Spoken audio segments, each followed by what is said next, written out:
15장. 친구 여러분, 여러분과 함께 마지막으로 메시지를 점검해 보겠습니다. 이 메시지는 내가 선포하고 여러분이 자기 것으로 삼은 것입니다. 여러분은 이 메시지 위에 서 있고 이 메시지로 인해 여러분의 삶은 구원을 받았습니다. 나는 여러분의 믿음이 일시적인 것이 아니라 진실한 것이며 여러분이 영원토록 이 믿음 안에 있으면서 이 믿음을 굳게 붙잡으리라고 생각합니다. 내가 가장 먼저 한 일은 내 앞에 아주 강력하게 제시된 다음 사실을 여러분 앞에 제시하는 것이었습니다. 성경에 기록된 대로 메시아께서 우리 죄를 위해 죽으시고 무덤에 묻히시고 사흘째 되는 날에 다시 살아나셔서 베드로에게 생생히 나타나시고 가장 가까운 제자들에게 나타나셨습니다. 그 후에 그분께서는 한 번에 500명이 넘는 제자들에게 나타나셨는데 그들 가운데 몇 사람은 세상을 떠났지만 대부분은 지금도 우리 곁에 살아 있습니다. 또한 그분께서 자기를 대변하도록 세우신 야고보와 나머지 사도들에게 나타나셨습니다. 그러고는 마지막으로 나에게도 생생히 나타나셨습니다. 내가 맨 나중이 된 것은 합당한 일이었습니다. 여러분도 알다시피 나는 사도들의 반열에 포함될 자격이 없는 사람입니다. 내가 하나님의 교회를 없애버리는 일에 혈안이 되어 젊은 시절 대부분을 허비했기 때문입니다. 그러나 하나님께서는 너무나 은혜로우시고 한없이 너그러우셨습니다.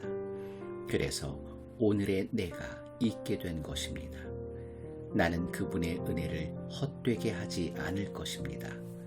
내가 다른 어느 누구보다 더 많은 일을 하려고 애쓰지 않았습니까?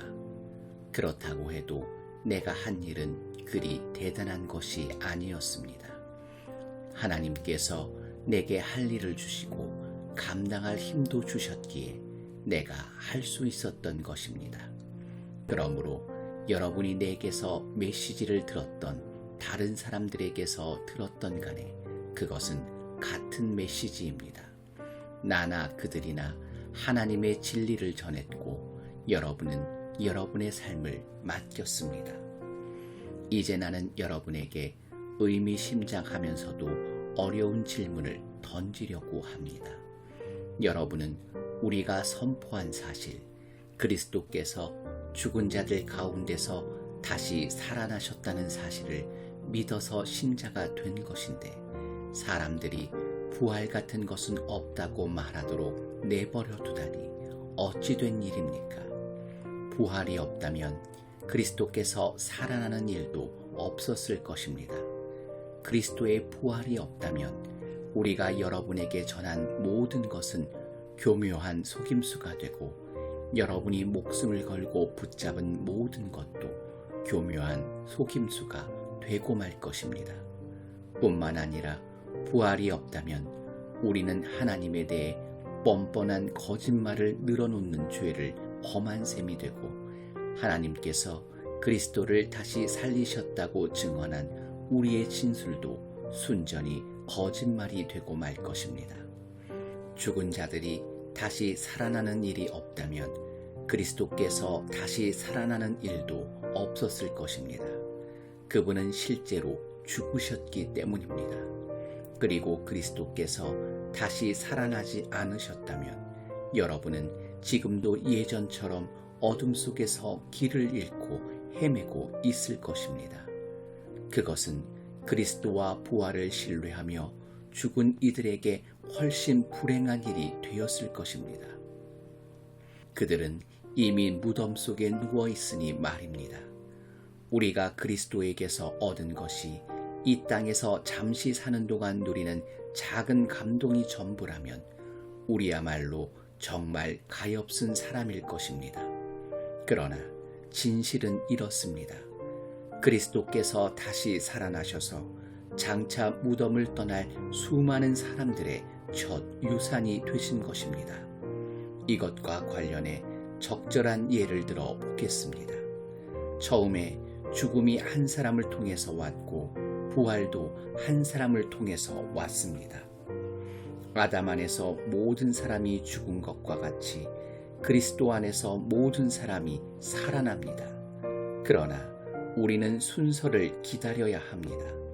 그리스도가 먼저이고 그 다음은 그리스도께서 다시 오시는 때 그분과 함께하는 사람들입니다.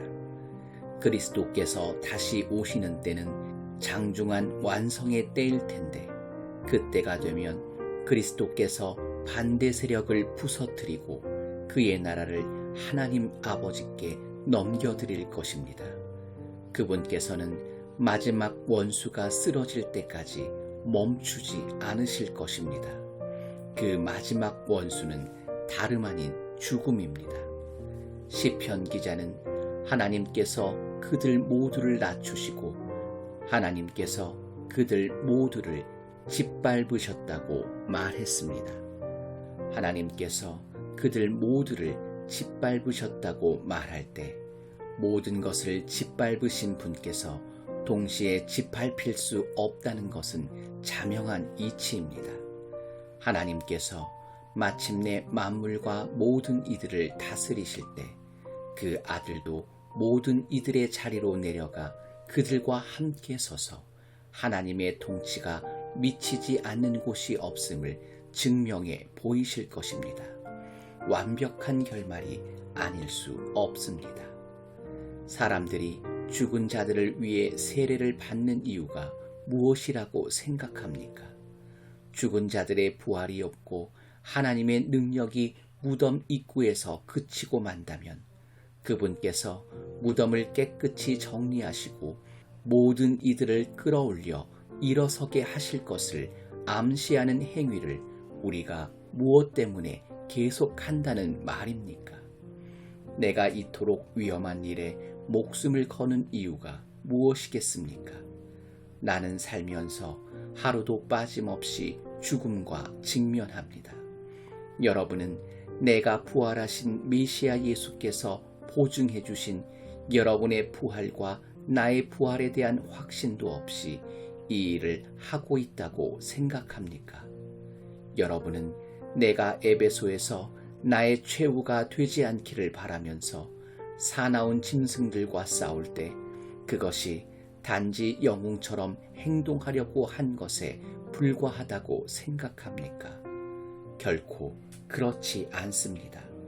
내가 행하고 말하는 것, 내가 사는 방식을 뒷받침하는 것은 부활, 언제나 부활입니다. 부활이 없다면 우리는 내일이면 죽을 테니 먹고 마시자고 할 것입니다. 그리고 그것이 전부일 것입니다. 그러나 속지 마십시오. 부활을 반대하는 잡담에 물들지 마십시오. 나쁜 친구가 좋은 행실을 망칩니다. 똑바로 생각하십시오. 깨어나 거룩한 삶을 사십시오. 더 이상 부활의 사실에 대해 오락가락하지 마십시오. 지금 같은 시대에 하나님을 알지 못하는 것은 여러분이 부릴 사치가 아닙니다. 이러한 일을 오래도록 방치하다니 여러분은 창피하지도 않습니까? 어떤 회의론자는 꼭 이런 질문을 던집니다. 부활이 어떻게 일어나는지 도표로 보여주시오. 그림으로 보여주시오. 도대체 부활한 몸은 어떻게 생겼습니까? 자세히 살펴보면 이 질문이 얼마나 어리석은 것인지 알 수 있습니다. 이런 일은 도표로 나타낼 수 없습니다. 우리는 이와 유사한 경험을 정원 1에서 찾아볼 수 있습니다. 죽은 것 같은 씨를 심었는데 이내 식물이 무성하게 자랍니다. 눈으로 볼 때 씨앗과 식물은 비슷한 점이 없습니다. 여러분은 토마토 씨를 보고 토마토가 어떻게 생겼는지 헤아릴 수 없습니다. 우리가 흙 속에 심은 것과 거기서 움튼 것은 똑같아 보이지 않습니다. 우리가 땅에 묻은 죽은 몸과 그 몸에서 비롯되는 부활한 몸도 전혀 다른 모습일 것입니다. 몸의 종류도 놀랄 만큼 다양하다는 것에 주목해 보십시오. 씨앗의 종류가 여러 가지이듯이 몸의 종류도 여러 가지입니다. 사람의 몸도 있고 동물의 몸도 있고 새의 몸도 있고 물고기의 몸도 있습니다. 저마다 독특한 형태의 몸을 가지고 있습니다. 땅에 있는 다양한 몸뿐만 아니라 하늘에 있는 해와 달과 별들과 같은 다양한 천체들도 그 아름다움과 밝기가 각기 다르고 다양합니다. 그것을 보는 것만으로도 부활의 영광이 얼마나 다양한지를 어렴풋하게나마 알 수 있습니다. 우리는 부활 이전의 씨를 보고 있을 따름입니다. 그러니 부활이라는 식물이 어떤 모습일지 누가 상상할 수 있겠습니까? 죽은 것과 같은 씨를 심었는데 살아있는 식물을 거둡니다.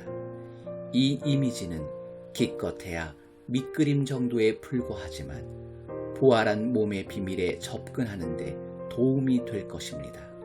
다만 다시 살아나면 영원히 살아나 영원히 살게 된다는 것을 마음에 새겨야 합니다.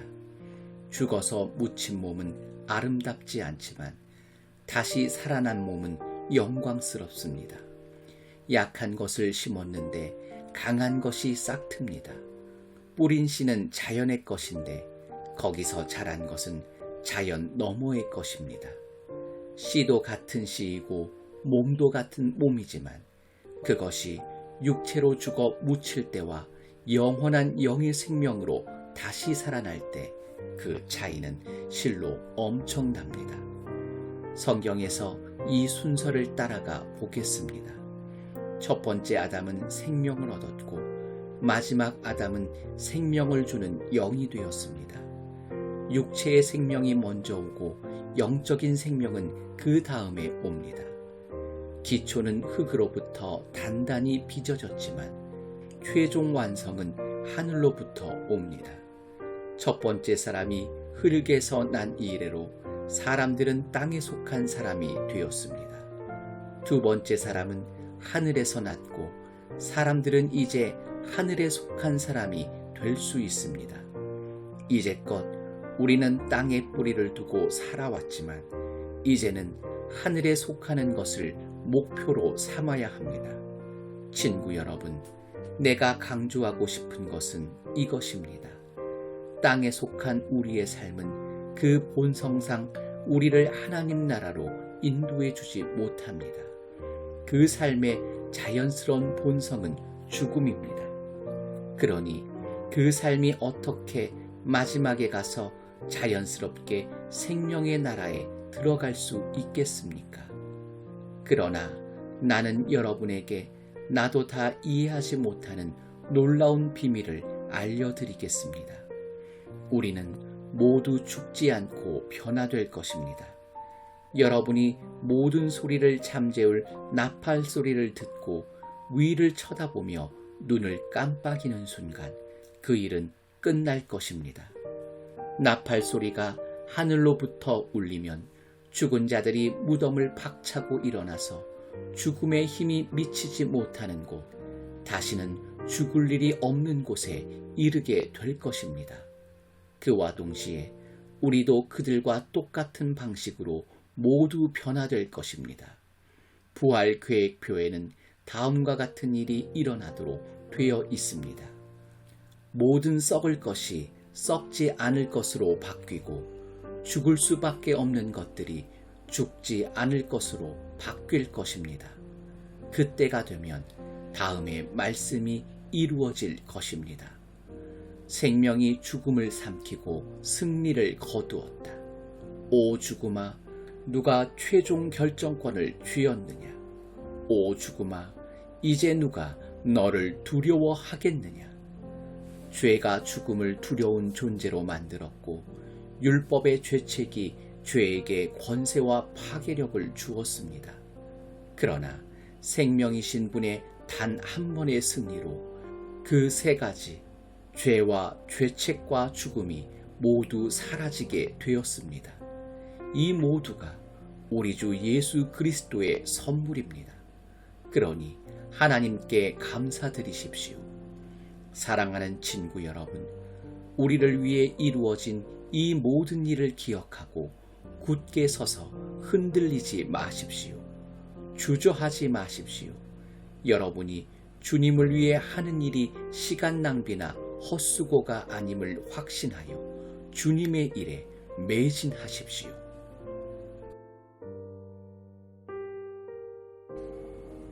(16장) 여러분이 가난한 그리스도인들을 위해 모으고 있는 구제 헌금과 관련해서 나는 갈라디아에 있는 여러 교회에 내린 것과 똑같은 지시를 여러분에게도 내립니다.